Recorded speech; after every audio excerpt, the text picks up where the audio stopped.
છે ભાજપમાં લોકો ભળી રહ્યા છે, બીજી તરફ ક્યાંક કોંગ્રેસને હજી પણ જીતનો વિશ્વાસ છે। અમિત ચાવડાનું એક નિવેદન આપને બતાવી દઈએ। લોકસભા 2024ની ચૂંટણીમાં 2004ની ચૂંટણીના પરિણામોનું પુનરાવર્તન થશે, આ દાવો કર્યો છે આણંદ બેઠકના કોંગ્રેસના ઉમેદવાર અમિત ચાવડાએ।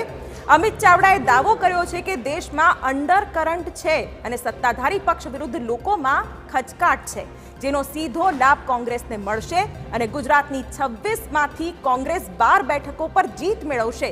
સાથે દેશમાં 2004ની ચૂંટણીનું પણ દેશમાં પુનરાવર્તન થશે તેવો દાવો અમિત ચાવડાએ કર્યો છે।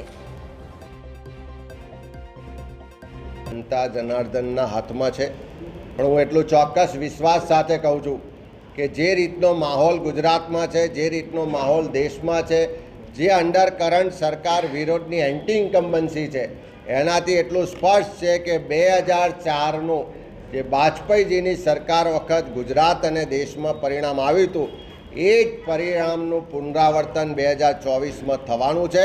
ગુજરાતમાં પણ 2004માં 12 લોકસભા બેઠકો પર કોંગ્રેસને આશીર્વાદ મળ્યા હતા। દેશમાં સત્તા પરિવર્તન થઈને યુપીએ સરકાર બની હતી, એ જ રીતે 2024માં પણ ગુજરાતની બહુમતી બેઠકો પર કોંગ્રેસને આશીર્વાદ મળશે। તો આ તરફ અમિત